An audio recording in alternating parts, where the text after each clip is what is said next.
The whole room had been laughing. Then Gunnery Sergeant Farrow stood up out of his chair, brought his hand up in a salute, and held it. The laughter went out the way a candle goes out when you cup your hand over it, all at once, with a thin sound where the noise had just been. Above us, a ceiling fan kept turning. It was the only thing in the room still making a sound. On the table between us, a photograph lay face down. He hadn't thrown it. He had simply stopped holding it. The glass hadn't broken. It sat there at an angle, and no one looked at it. My little brother had just made me say my call sign to get a laugh out of his dinner table. He didn't know he had just read out the name of the man who kept him alive 13 years ago. And he didn't know yet, no one in that room knew yet, that the hero's story this town had been telling for 13 years had never once been his. Before I tell you how that photograph came to be lying face down on that table, and why a Marine I had never met was holding a salute he would not drop, if this is landing on something in you, follow along and leave a mark. Because what happened in that parking lot an hour later, no one in that room saw coming. Let me take you back. I drove into Doyle Creek on a Saturday afternoon in early fall. Windows down, radio off, the county road running between 2 rows of maples turning color. I had driven that stretch 100 times in my life, back when I was 17 and borrowing my mother's car. I'm 41 now. Nothing on the road had changed except me. There's a sentence it took me 13 years to understand, and I'll give it to you now so you can carry it through the rest of this. The people you save will know your voice long before your own family bothers to learn your name. For 13 years I thought that meant something was broken in me.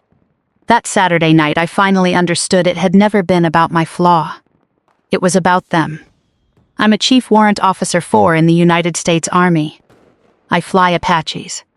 30 years from now, no one in Doyle Creek will know what that rank means. But in a cockpit it means they trust me with the trigger. My knees don't take stairs the way they used to. 20 years strapped into a vibrating airframe does that to a person. I came up the front steps of that hall slow, and I looked exactly like what I have on paper, a 41-year-old woman in a blue sweater and dark jeans, wearing the thin gold chain my grandmother gave me, home to watch her brother be honored. They had strung a banner across the wall. Doyle Creek welcomes home its hero, Staff Sergeant Colin Doyle. Below it, a long table under a white cloth, framed photographs, local newspaper clippings cut out and pasted careful, and one empty chair with a ribbon across it. The chair these places always leave empty for something no one names. At the head of the table, set a little apart from the rest, was my father's photograph. Staff Sergeant Thomas Doyle, United States Marine Corps, killed in Iraq in 2004, when I was 19 and Colin was 10. My mother cleaned that frame every Sunday for 22 years. Tonight she had set it beside her son, not beside me. I understood the geometry of my family a long time ago, and it is simple. My father was a Marine. Colin would be a Marine. The space between those two men was where my mother kept her pride, and there was no room in that space for a daughter. I didn't go into my father's branch. I went Army. I'm a woman. And I fly. 3 things, in my mother's arithmetic. 3 subtractions. I don't believe it was cruelty. I believe it was geometry. But geometry still leaves a mark. The man working the room with a microphone that night was Dale Renner. He was the president of the Veterans Post, and that fall his name was on signs staked along Route 9. He was running for county council, and he was running on this story, the man who had brought Doyle Creek's hero home into the light. He had been making Colin's story his own for years. What I did not know, walking into that room, was that 3 years earlier Dale Renner had held the declassified report I am going to tell you about, and had put it in a drawer, because a dead man's name does not win an election, but a living son does. The one I noticed first, though, was a gunnery sergeant. Marines always let you know who the senior man is without anyone pointing. He stood at the edge of the room, broad in the shoulders, hair high and tight, a faint pale line across his forehead where the cover had cut a band over the years. He was holding a paper cup of coffee, not a beer, at a party where everyone else had a beer, and he held it like a man working in his own quiet way. He nodded at me when I came in. I nodded back. I did not introduce myself. He did not ask. There was nothing on that honor table with me on it. Not because someone took me off it. It had simply never occurred to anyone to put me on it. I had flown 2 combat tours, and there was not one line about me on that table, and I stood and looked at it and found that I was not surprised, and that lack of surprise sat in me quiet and did not move. The party went the way those parties go. People ate chicken and potato salad off paper trays. Someone tapped a glass. Dale Renner gave a short speech that mentioned the sacrifice of the Doyle family, and I watched my mother touch a napkin to the corner of her eye, and I watched Colin bow his head at exactly the angle a man bows his head when he knows the whole room is watching him bow it. Then Colin raised his glass, turned toward me, and smiled the smile he had been smiling since he was a boy who wanted me to play along. "Everybody," he said. "This is my sister, Nora. She flies helicopters. For the Army." He paused one beat for the Marines to laugh. "We'll forgive the Army thing." A bigger laugh. "Come on, sis. Give the Marines your call sign. Or should we guess? Tinkerbell. Buttercup. Rainbow Six." The whole table roared. Here is what 13 years had come to. 4 times that story had been told from a podium with a flag behind it. Not once had it been true. 16 men had come home because of a voice that had never belonged to my brother. One mother had spent 4,700 days thanking the wrong man. And one man had built an entire campaign out of the distance between what happened and the story people told.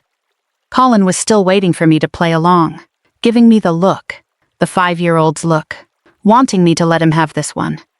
I had let him have everything for 32 years. I was going to let him have this too. Then Dale Renner stood up and tapped his glass, and the room turned to him, and he lifted his chin the way a man lifts his chin at a microphone. 13 years ago, in Helmand, he said, when Colin's platoon was pinned down in the dark, it was this young man's voice on the radio that called the aircraft in. It was Colin who held them together, out there in the black. That is the kind of man Doyle Creek makes. He raised his glass toward my brother. And at the edge of the room, the gunnery sergeant set his coffee down. I was watching him and not Colin. He had a photograph in his hand, one of the frames off the table someone had passed him, and I watched the thing in his face go still a half-second before the rest of him understood why. He was a man who had sat next to a radio once in his life. I don't know why I said it the way I said it. I don't know why I didn't laugh along and give my brother the answer I had given for years. Something in the stillness on that man's face was a thing I recognized, and something in me had been quiet too long.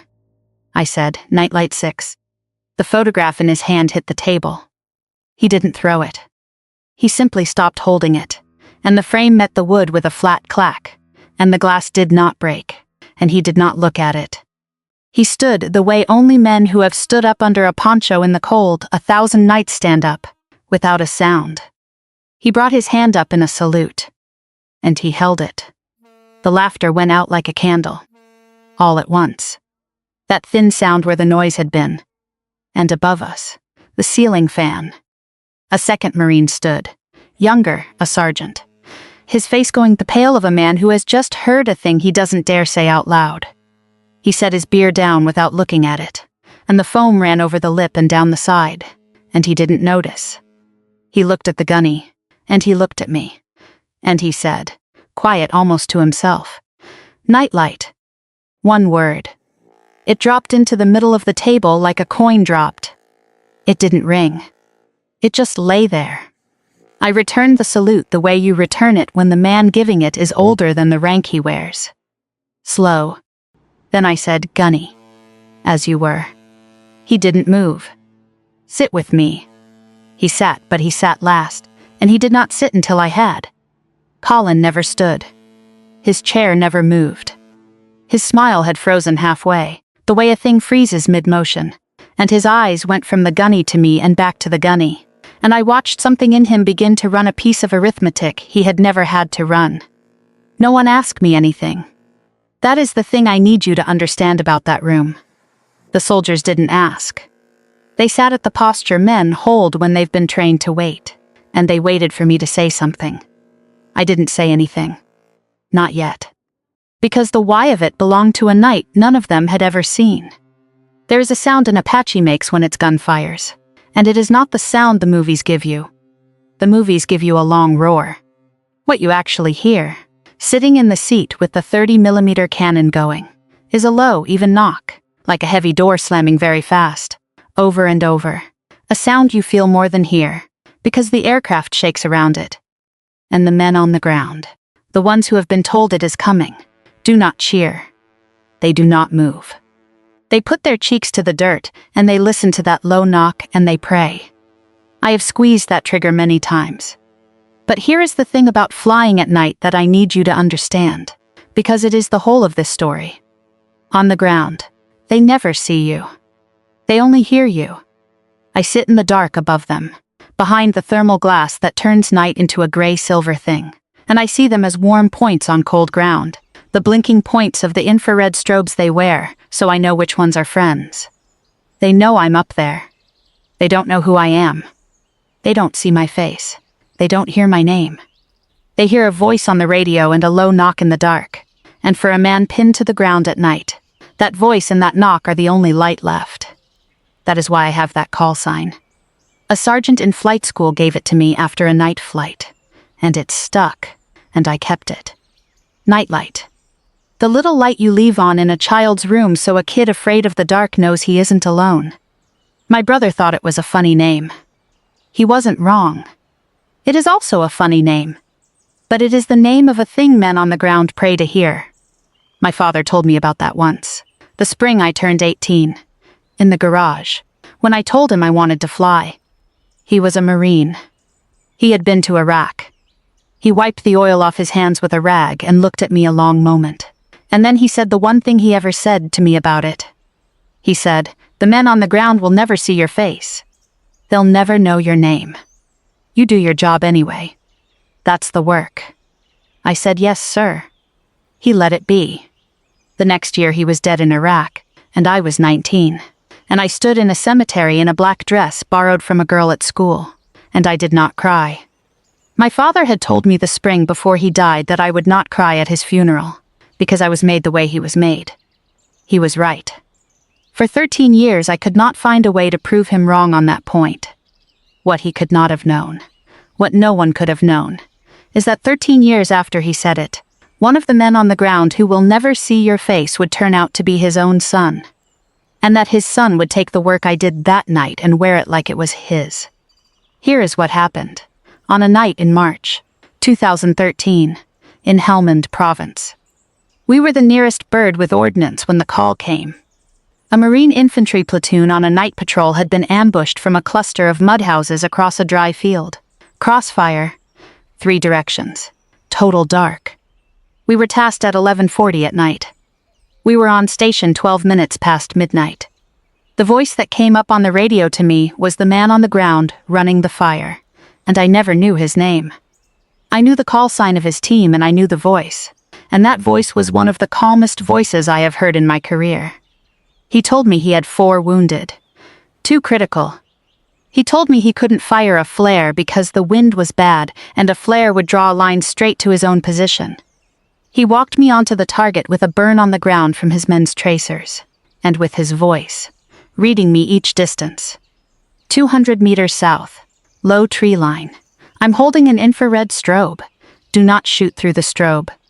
I flew the first pass low, because the shape of that field made low the only choice. I kept the gun outside the line of his strobe on every pass.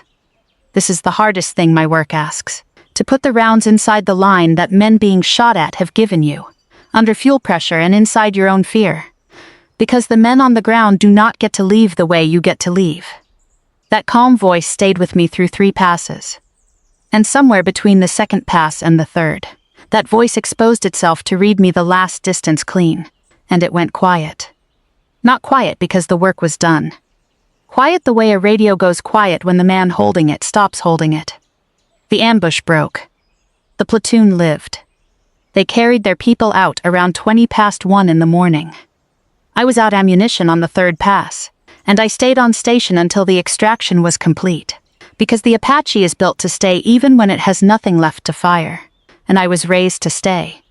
Then I flew back to base, and I cried in the cockpit for 3 minutes, and then I stopped, and I told no one for years. I did not know the calm voice was a corporal named Wesley Cobb, 23 years old, who kept his head in the dark and got on the radio and worked the fire and died doing it. And I did not know that in that platoon there was a 19-year-old Marine, shaking, surviving, named Doyle. My brother. I did not know my brother was on the ground that night. He did not know his sister was overhead. We had never been on the same battlefield on paper, never in the same branch, and no one alive had any reason to think that an Army Apache that happened to be overhead that night was flown by the sister of a Marine on the ground. The odds of it are so small that 13 years later I still cannot look straight at it. So how did I find out? I found out at a dinner table. It was Thanksgiving, 3 years after the war, at my mother's house. Colin was out of the Corps, home and telling his story. That night he told it to 2 relatives, and I stood in the kitchen doorway with a plate in my hand, and I heard him say a place, and a date, and the name I had called myself on the radio that night. Nightlight. The plate in my hand did not drop. I am made the way my father was made. But I stood in that doorway and I put it together. That was the night I flew. That was the team I saved. The calm voice everyone at that table thought was Colin's, the voice that died doing its job, was not Colin's. Colin had been 19. Colin had been shaking at the lip of a ditch. And somehow, over the years, the work of a dead man and the work of a woman overhead had both flowed into him, and become his story. You'll ask why I said nothing at that table. Every time in my life I started to tell a combat story at that table, my mother got up to check the oven. I was 30 years old and tired, and I decided that night belonged to the men on the ground, not to a dinner table in Doyle Creek. I had no proof but my own memory, and a woman's memory in that house had never once outweighed a good story. So I set the plate down, and I said nothing, and I let him have it, the way I had let him have everything else. Colin came out the back door of the hall 90 seconds after me. I had counted. I counted the way a pilot counts waiting for a thing to arrive, and I got to 83 when the door opened, and the noise of the room spilled out for a second and pulled back in. He stood a distance from me, hands in his back pockets. He hadn't grabbed a jacket. The night was still warm. He didn't look at me. He looked at the line where the asphalt met the curb. You could have said something, he said. You could have said something once. I tried, I said. Thanksgiving, 2016. In the kitchen. You left to get ice. He was quiet. I tried at Diane's wedding. You turned to talk to Uncle Rick about a boat motor. I tried in the waiting room when Mom had her hip replaced. You looked at your phone. Every time I got to the part where I was the one in the aircraft, you stopped listening. He had never known any of that. He had also always known it. I watched that understanding land on him. You made me look slow in front of my platoon, Nora. I didn't make you look slow, I said. Pharaoh made you look slow. And Pharaoh didn't mean to. He had no way to know you didn't know. You should have told me before tonight. His voice was starting to shake. Before you let my guys call you Rainbow Six. Colin. I let his name sit between us. There's a thing you need to hear, and I'm not going to say it loud, because tonight isn't about my call sign. Sitting in that room are men who are alive because of one night. And you know that night. You've told it for 13 years. The calm voice on the radio that led the aircraft in. You tell it like it was you. It wasn't. It was a corporal named Wesley Cobb. He kept his head when you couldn't. He got on the radio when you were flat on the ground. And on the last pass he exposed himself to read me the distance clean so I wouldn't hit his own men, and that's when he was hit. He died doing the thing you've been calling yours. His mother is alive. Her name is Marguerite Cobb. And for 13 years she has believed your story, because your story didn't have her son's name in it. The town needed a hero, he said, and his voice was small now. After the Harmon boy died in Kandahar, after 2 more didn't come home, they needed one to come back whole and stand up and say it meant something. People held me at church and cried. Mothers took my hand at the grocery store. Are you going to take that from them? No, I said. I'm not taking anything from them. A town is allowed to need a hero. What it is not allowed to do is pay for that need with a dead man's name. And Dale Renner knew the difference.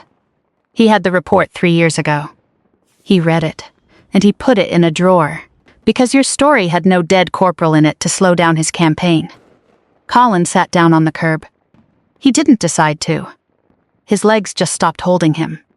He sat there under the streetlight, and he put his face in his hands, and for a moment he was not a staff sergeant and not the town's hero. He was a boy who had once put his cheek to the dirt on a night. His sister was overhead and neither of them knew. I let him sit. I did not kneel down next to him. That was not what I owed him that night. I have everything I need, I said, and my voice was level. I have the date. I have the place. I have the after-action report they declassified 3 years ago, with your unit in it and Cobb's team in it and my flight log next to it. I could stand up in that room tonight and tell this town every word, and let you sit in the wreckage of the story you've told, in front of Mom and your friends and the banner with your name on it. But I'm not going to. Not because you've earned mercy. Because putting you on the ground doesn't give Wesley Cobb his name back. What I want isn't you on your knees. What I want is his name put back. I want you to stand up. I want you to go back in and say Wesley Cobb's name. And then I want you to go to his mother. You have a week to start. If you haven't started, I will. And then it won't be you giving a name back. It'll be me taking one. You choose which. The back door opened. My mother stood in the frame, one hand holding it, and she looked from me to the shape of her son on the curb, and I watched her try to put together a thing she had believed was solid for 22 years. "Nora," she said, "what did you do?" "I didn't do anything, Mom," I said. "I said a name that should have been said a long time ago. And the name that hasn't been said here isn't mine." I walked past her, back inside. I did not wait to see whether Colin would stand. I still didn't know if he would. My mother called me 2 days later, at 7:15 in the morning, before I'd finished the coffee in my hotel room. She had spent 2 days deciding what to say. I could hear it in her voice. She had it memorized, and she was brittle as glass, and she was trying. She started the way she always started, with the version of me she had told herself for years. She said she was glad I'd come. She said she was sorry the evening had turned out the way it did.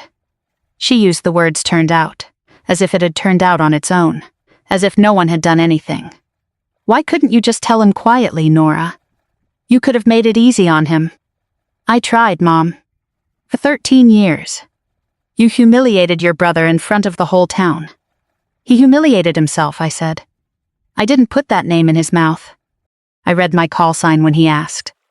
The story he told for 13 years. He chose to tell. She was quiet a beat. I heard her kettle come up and shut off in her kitchen in Doyle Creek. That sound was the floor of my whole childhood. Then she said a thing that made me sit down on the edge of the bed. I was proud of that night, she said, quiet. For years. The night he got on the radio and called the aircraft in. It was the one time I let myself be proud of the war, Nora. Everything else scared me too much. But that night I was proud. And I sat there with the cold coffee in my hand, and I understood a thing heavier than anything that had happened at the hall. The one time my mother let herself be proud of the war, she had been proud of a dead man's courage. She had been proud of Wesley Cobb for 13 years without knowing his name. And she had pinned that pride on the wrong child. I did not tell her that on the phone. Some truths are too heavy to set down in a call at 7 in the morning. I left it for a day when I could look at her face. You always had to be the difficult one, she said, and her voice shook. Even as a girl. I was never the difficult one, Mom, I said. I was the one you didn't look at. Those aren't the same thing. It took me 40 years to learn they aren't the same thing, and I'm not going to unlearn it over one phone call. She had nothing to answer that with. I heard her breathe out, one long breath, and I heard the kettle. And I heard the silence of a woman with no sentence ready to fill the space for the first time in her life. I don't know how to talk to you about this, she finally said. I don't know how. I know, I said. And I let that be all I gave her. I did not promise her it would be fine. I did not tell her we would find our way. She would have to find her own way to whatever she was looking for, and she would have to take the first steps herself. And I had stopped being the one to carry her across that gap. "I'll call you again," she said. "Okay," I said. I hung up first. It was the thing I had never done with my mother in 41 years. I hung up first. I put the phone face down on the table, and I did not look at it again for an hour. Colin stood up. Not that night. He sat on that curb a long time after I went in, and I did not know what he was thinking, and I had made my peace with starting it myself after a week. But 5 days later, at a smaller gathering of his unit at a place off the highway, in front of Pharaoh and the young sergeant who had said Nightlight and 4 or 5 others, my brother stood up and said Wesley Cobb's name. Pharaoh called me that night to tell me. He said Colin didn't say it well. He said Colin's voice broke in the middle. He said the whole room went quiet the way rooms go quiet when a man finally sets down a thing he has carried too long. I asked Pharaoh if he said all of it. He said yes. I let it be. But there was a thing Colin standing up could not do, and that thing was mine. Because I was the voice on the other end of that radio when Wesley Cobb died. And there was a woman in this world owed a face to put to the voice that came in the dark, and a name to put to the man who talked to her son in the last minutes of his life. I drove to her house on a Saturday morning 2 weeks later. Wesley Cobb lived in a small tin-roofed house at the edge of a town 40 minutes from Doyle Creek. There was a flower bed out front, kept very carefully, and a flag on a pole by the porch, and a small bronze plaque by the door that I didn't read on my way past. She opened the door before I could knock a second time. She was a small woman, silver-haired, and she looked at my uniform, and then at my face, and I watched her try to understand why an army officer she had never met was standing on her porch on a Saturday morning. "Mrs. Cobb," I said. "My name is Nora Doyle. I'm Colin Doyle's sister. And I need to tell you something you should have heard 13 years ago." The name Doyle softened her face in a way that hurt me. "Colin," she said, and she smiled, a tired, gentle smile. "That boy was with my Wesley at the end. Come in, honey. Come in." I went in. She poured me coffee in a cup with flowers on it.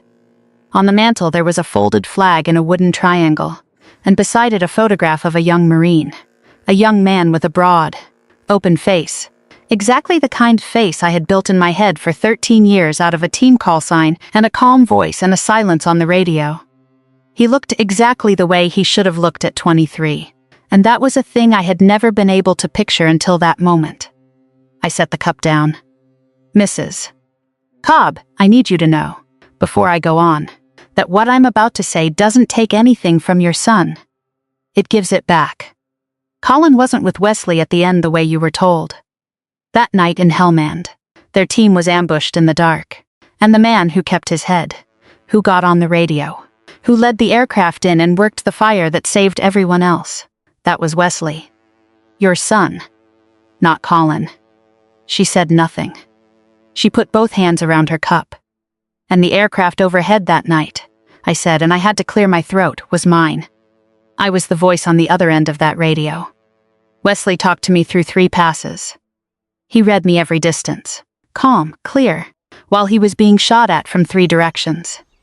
And on the last one, he exposed himself to read it clean, so I wouldn't put the rounds on his own men. That's when he was hit. He died doing the thing that kept 16 men alive. The last words I ever heard from your son were a distance and a heading." Wesley Cobb bowed her head, very slowly, until her forehead nearly touched the rim of her cup. She did not sob out loud. Her shoulders moved once, twice. Then she lifted her head, and her eyes were full, but she did not let it fall, and she looked at me with a look I will carry the rest of my life. 13 years, she said. "I've been thanking the wrong man." "You weren't thanking the wrong man," I said. "You were thanking the one who lived. That's what a mother does. But your son was the hero of that night, ma'am. And now you know where his name belongs. You talked to him," she said. "Not a question. At the end. You heard him." "Yes, ma'am." "What did he say? The last thing?" "Do you remember?" I remembered. I had carried it for 13 years, a string of numbers and a heading, The kind of last words no one carves on a stone because they don't sound like last words. But they were last words. They were the finest last words a soldier can leave, because they were not about him. He read me a distance and a heading, I said. So I'd put the rounds where they needed to go and not on his own men. That was the last of it. Not a name. Not a message home. A distance and a heading. Read clear and calm, so 15 other men could go home. He used his last breath keeping other people alive, ma'am. I don't think many people can do that. She nodded slow. He was always like that, she said. Even as a little boy, he looked after the other one before himself. She stood. She went to the mantel and put a hand on her son's frame, and she stood there a moment with her back to me. Then she said, without turning around, Colin, does he know you came? Yes, I said. He stood up in front of his unit and said Wesley's name. He'll come too. But I wanted to come first, because I'm the one who heard. And because some things should come from the person who was there. She turned. You were there too, she said. Overhead. In the dark. What's your name? Honey, on the radio. Nightlight 6, I said. She repeated it. Quiet, the way you say a thing to hear how it sounds in a room. Then she nodded once. The nod of a person who has just set the last piece into its place after 13 years. The nightlight, she said. My Wesley was afraid of the dark when he was little. I always left a light on for him. I had nothing for that. There is no standard procedure for that anymore. Doyle Creek fixed its plaque on a Saturday morning at the end of October. There is a bronze plaque on the brick wall of the Veterans Hall, with the names of the town's sons who served and the ones who didn't come home. My father's name is on it. Now there is one more line cut into it, and that line carries the name of a man who never lived in Doyle Creek, but who saved one of its sons, Corporal Wesley Cobb, United States Marine Corps. Marguerite Cobb agreed to let the town carve her son's name beside theirs, because this town had owed her son a name for 13 years, and now it was paying. This time I wore the uniform.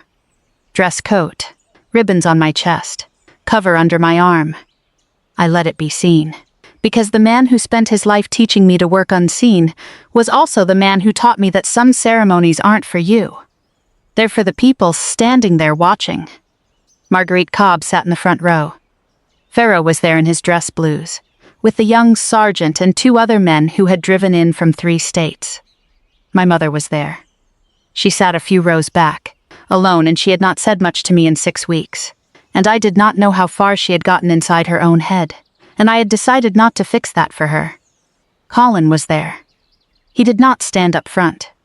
He stood at the back, near the door, hands at his sides, wearing the face of a man who no longer knows where he's allowed to stand in a room.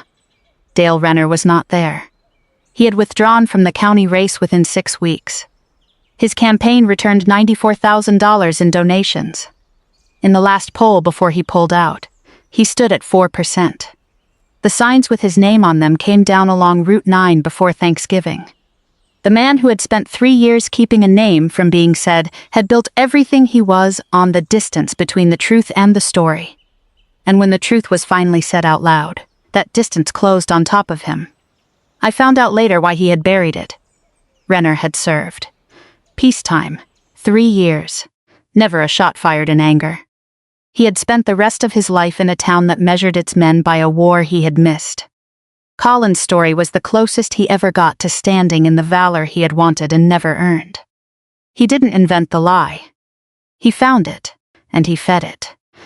Because a dead corporal in the story would have slowed down the one thing that ever made him feel like he mattered. That isn't evil. It's a smaller, more ordinary thing. But Wesley Cobb paid for it for 13 years, and Wesley Cobb wasn't here to say so. A colonel from my command came. He was my old commander, a pilot who had taught me my last upgrade rides, and he had waited a long time to stand in a room in uniform and be allowed to say out loud the thing I had kept in a drawer. Because I had been given the Distinguished Flying Cross for that night, 13 years earlier, at a small ceremony my family did not attend, and I had put the medal in a drawer and told no one, because I was 28 and tired and I had decided it did not belong to the conversations my family was having. Now he read the citation out. He read it slow. He read the place. He read the date. He read the action. He read the name. He did not look up until he was done. Then he said, the voice that came in the dark that night, the light that 16 men pressed their faces to the ground and prayed to hear, is wearing an army uniform this morning. And she is the sister of one of those 16 men. The whole room stood. I let them. I found Colin at the back. He did not stand with the rest right away. He stood a beat later. Late, the way a man stands when he isn't sure any part of this is for him. Our eyes met over the heads of the people between us. He didn't smile. I didn't smile. But he nodded at me, a very small nod, the kind one soldier gives another who wears a higher rank, and I understood that it was maybe the most honest thing my brother had ever given me. Not an apology. An acknowledgement. I nodded back. It was all we had that morning, and for us. Right then, it was in fuff to start. Then I did the thing the whole morning existed to do. I stepped down from the front, and I went to Wesley Cobb, and I gave her a thing I had carried in a small box. It was not my medal. It was the declassified copy of the after-action report, the one that records every minute of that night, the one in which the calm voice on the radio is set down exactly as it was, and not as it was retold. Her son's name is in it, in its right place, in black ink on white paper, where no good story can ever touch it again. You keep this, I said. So the next time someone tells you the story of that night the wrong way, you have something to set beside it.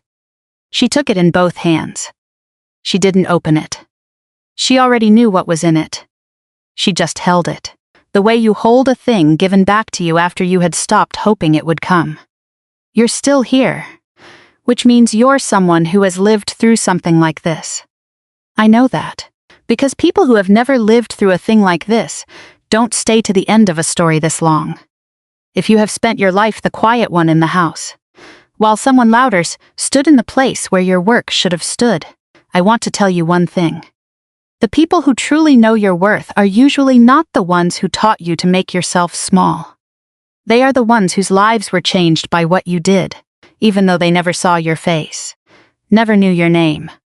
They will remember your voice. They will stand when they hear it. And they will tell the truth, if you give them the room to say it. So I'll leave you with this. The next time someone makes you say your own name for a laugh, in a room where the pride has been arranged into a shape with no place for you, you do not have to give them the laugh they want. You can give them the truth. You can say it in 2 words and let the truth do its own work. You don't have to apologize for your truth being too large.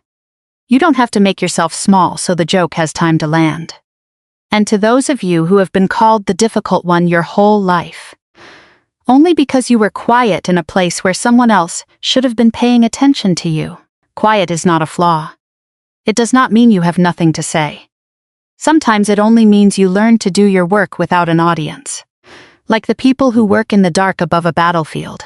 Like the man who read one last distance clear and then was gone. Don't let anyone convince you that because you never demanded the light, you don't deserve it. Your name belongs where the work you did was done. And no one is allowed to wear it in your place. And if your work has been worn by someone else for years, you do not have to put them on the ground to take it back. Sometimes giving a name back is far bigger than taking your own. The greatest thing you can reclaim isn't the credit. It's someone else's name, set back where it belongs. Wesley Cobb never heard the story of that night told right. But his mother did. And there is a line cut in bronze on the wall of a hall in a town he never lived in, and it will be there longer than all of us. My brother calls me on Sunday nights now. He asks me questions, and I answer them, and sometimes I ask him one back, and he answers. I still don't know who he'll turn out to be in the end. We're still finding out. My mother and I are still far apart. Maybe we'll never cross the whole of it. She's 66. I'm 41. We have time, or we don't. I've stopped being the one responsible for what she won't look at. If this meant something to you, share it with someone you know who did their work in the dark and was never once called by name. The people I saved knew my voice long before my family learned my name. For 13 years I thought that said something broken about me. Now I know it only ever said something true about the people I saved, and something slow about my family, and that those two things were never the same thing. Be the light for the ones still in the dark. The ones who need it will always find their way to you, even when the people closest to you are the last ones to find it.